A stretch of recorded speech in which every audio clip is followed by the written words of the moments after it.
Hello everyone.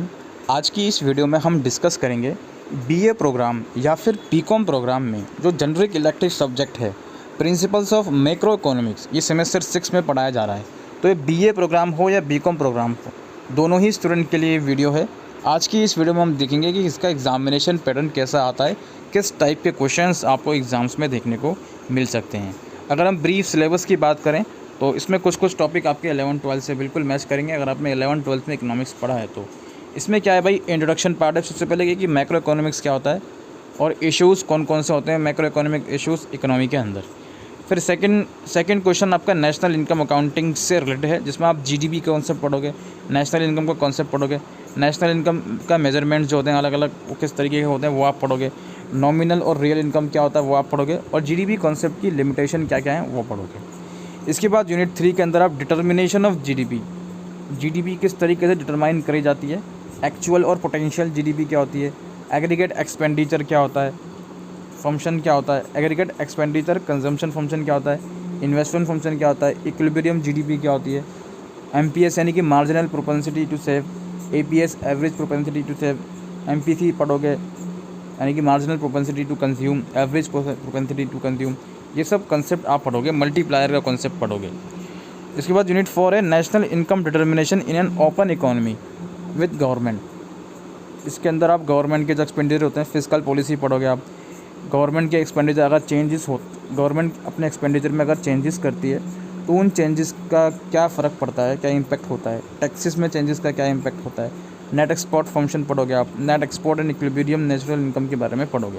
और lastly आप money से रिलेटेड टर्म्स पढ़ोगे, मनी क्या होता है, कंसेप्ट ऑफ मनी क्या होता है, मॉनेटरी एग्रीगेट पढ़ोगे, डिमांड फॉर मनी का क्या मतलब है, क्वांटिटी थ्योरी ऑफ मनी के बारे में पढ़ोगे, लिक्विड प्रेफरेंस के बारे में पढ़ोगे, rate of interest, money supply and credit creation, monetary policy. तो ये ब्रीफ सा सिलेबस है जो हमने डिस्कस करा। अब हम डिस्कस करते हैं इसका एग्जामिनेशन पैटर्न। और ये पेपर जो है दोस्तों ये लास्ट ईयर ही आया था। Again I repeat, BA programme BCom programme दोनों के लिए ये वीडियो बनाई जा रही है। तो 2022 का ही हमारे सामने पेपर है। कोई 5 क्वेश्चन आपको करने हैं, हर एक क्वेश्चन के इक्वल मार्क्स हैं, यानी 15 नंबर का क्वेश्चन है, 75 नंबर का पेपर आया है। या तो पूरा पेपर इंग्लिश में कीजिए या फिर हिंदी में कीजिए। पहला क्वेश्चन हम डिस्कस करते हैं, फुल फ्लेज क्वेश्चन है, डिफाइन मैक्रो इकोनॉमिक्स। ठीक है, यह है आपका समष्टि अर्थशास्त्र को परिभाषित करें। What are the major macro economics issues that macro economist address. अर्थशास्त्रियों द्वारा सुझाए गए इसके मुख्य विषय वस्तु क्या हैं। 5 यानी कि 5 मार्क्स में मैक्रो इकोनॉमिक्स को डिफ़ाइन करो, और जो मेजर इश्यूज़ हैं मैक्रो इकोनॉमिक्स वो जो हैं उनको आपको एड्रेस करना है। ठीक है, उनको आपको बताना है। ये 10 नंबर में ये वाला क्वेश्चन हो गया है। क्वेश्चन नंबर 1 है फुल फ्लेज क्वेश्चन 15 मार्क्स का, जिसको सब डिवाइड करा गया है 5 और 10 मार्क्स में। इसके बाद यहाँ पे क्वेश्चन नंबर 2 है, जिसके 2 पार्ट्स रखे गए हैं। 6 मार्क्स का पहला पार्ट है, 9 मार्क्स का सेकंड पार्ट है। इसमें ये लोग क्या बोल रहे हैं, distinguish between intermediate and final goods. जो होता है ना, फाइनल गुड्स क्या होते हैं जिसको हम फाइनली यूज़ कर सकते हैं, इंटरमीडिएट्स गुड्स क्या होते हैं जो प्रोडक्शन के बीच में जो गुड्स निकलते हैं, यानी जिन गुड्स से जो गुड्स और दूसरे फाइनल गुड्स में भी तब्दील हो सकते हैं, उनको बेसिकली इंटरमीडिएट गुड्स बोलते हैं। तो इन दोनों में डिफ्रेंशिएट आपको बताना है। इसको हिंदी में भी एक बार हम अनुवाद कर देते हैं। मध्यवर्ती वस्तु व निर्मित वस्तु में अंतर स्पष्ट करें। ठीक है, काफ़ी इजी क्वेश्चन है, आप इसको कर सकते हो। बी पार्ट में क्या है भाई, explain the concept of real GDP. Real GDP का कॉन्सेप्ट बताइए। Why is real GDP a better indicator of the welfare of a nation than nominal GDP. तो इसको हम हिंदी में भी अनुवाद कर लेते हैं। ये वास्तविक जीडीपी की अवधारणा की व्याख्या करें। किसी देश के कल्याण के सूचक के रूप में वास्तविक जीडीपी नॉमिनल जीडीपी से बेहतर कैसे है। तो रियल जीडीपी क्या होता है, रियल जीडीपी कुछ ईयर का हिसाब होता है, इसमें वो ईयर के ऊपर बेस होती है।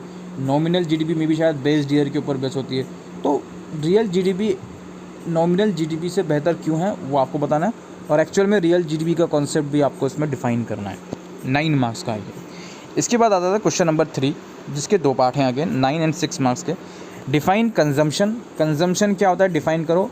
How does change in interest rate affect consumption spending. उपभोग को परिभाषित करें। ब्याज की दर में परिवर्तन का उपभोग व्यय पर क्या असर पड़ता है। यानी कि कंजम्पशन बताओ जी, कंजम्पशन क्या है, और अगर इंटरेस्ट रेट में चेंजेस आते हैं तो उन चेंजेस की वजह से कंजम्पशन स्पेंडिंग में क्या फ़र्क पड़ता है वो आपको बताना है। बी पार्ट है show how consumption function changes with the introduction of taxes in an economy. Economy के अंदर टैक्सेस को इंट्रोड्यूस करा गया तो उन टैक्सेस के इंट्रोड्यूस होने की वजह से कंजम्पशन फंक्शन कैसे चेंज होगा। अर्थव्यवस्था में कर की शुरुआत करने से उपभोग फलन कैसे परिवर्तित होता है दर्शाएं।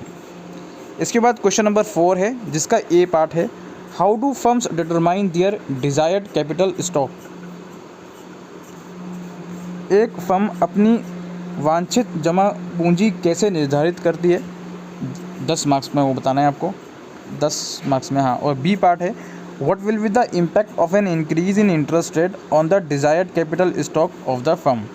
एक फर्म के वांछित जमा पूंजी पर ब्याज दर में वृद्धि का क्या प्रभाव होगा, ये आपको एक्सप्लेन करना है। इसके बाद हमारा क्वेश्चन नंबर 5 है, अगेन 2 पार्ट हैं। डिफाइन मल्टीप्लायर, गुणक को परिभाषित करें। Derive multiplier for government spending in a 3 sector economy. त्रिक्षेत्र अर्थव्यवस्था में सरकारी व्यय को गुणक की गणना करें। 3 सेक्टर जो इकोनॉमी होती है उसमें गवर्नमेंट स्पेंडिंग का जो मल्टीप्लायर होता है उसको ड्राइव करना है। 10 नंबर का ये क्वेश्चन है, 10 + 5। और बी है आपका question how does income tax act as an automatic stabiliser in an economy. एक अर्थव्यवस्था में आयकर स्वचालित स्तरक के रूप में कैसे कार्य करता है। क्वेश्चन नंबर ये 5 हो गया। इसके बाद हमारा है क्वेश्चन नंबर 6। अब क्वेश्चन नंबर 6 में कुछ आपका न्यूमेरिकल क्वेश्चन है, कुछ टर्म्स दी गई हैं। कंजम्पशन दिया गया है 200 + 0.9 YD, इन्वेस्टमेंट दिया गया है 900 करोड़, जी दिया गया है 800 करोड़, टैक्स दिया गया है 0.1 Y। ये कुछ आपको न्यूमेरिकल टर्म्स दी गई हैं। इसमें कुछ चीज़ें कैलकुलेट करनी है, बेसिकली 3 चीज़ें कैलकुलेट करनी है आपको। पहला तो आपको इक्विलिब्रियम इनकम निकालनी है, दूसरे में आपको गवर्नमेंट बजट सरप्लस निकालना है at the equilibrium level of income. अगर इनकम का लेवल इक्विलिब्रियम होगा तो उस लेवल पर गवर्नमेंट बजट सरप्लस कैलकुलेट करना है।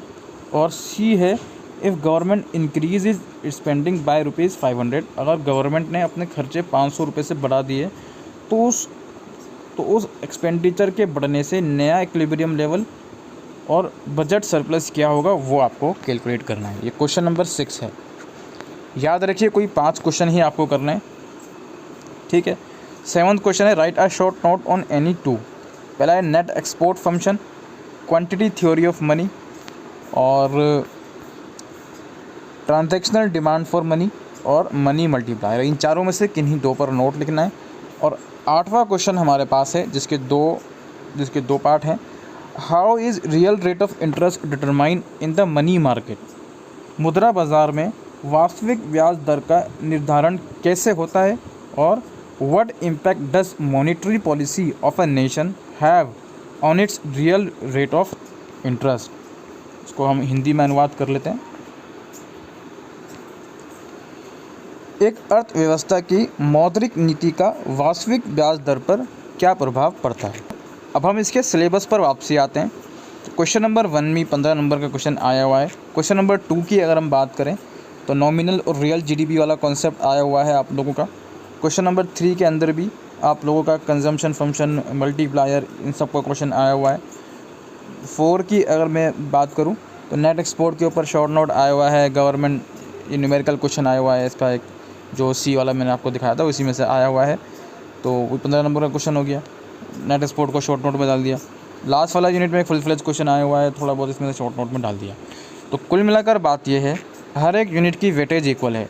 थोड़ा सा आप ये बोल सकते हो यूनिट 3 और यूनिट 4 को थोड़ा सा आप हायर प्रेफरेंस के साथ पढ़ना, ये यूनिट बहुत इंपॉर्टेंट है, यूनिट 3 और यूनिट 4, ठीक है। हालांकि यूनिट 2 भी उतना ही इंपॉर्टेंट है, बट यूनिट 3 और यूनिट 4 को ज़्यादा अच्छे से कवर करना, इसमें से अच्छे खासे क्वेश्चन आ सकते हैं। जो आपका न्यूमेरिकल वाला क्वेश्चन मैंने अभी आपको दिखाया है उस टाइप का भी क्वेश्चन आपसे ज़रूर से पूछा जा सकता है। टोटल आपके 8 क्वेश्चन आए हैं जिसमें से कोई 5 आपको करने हैं।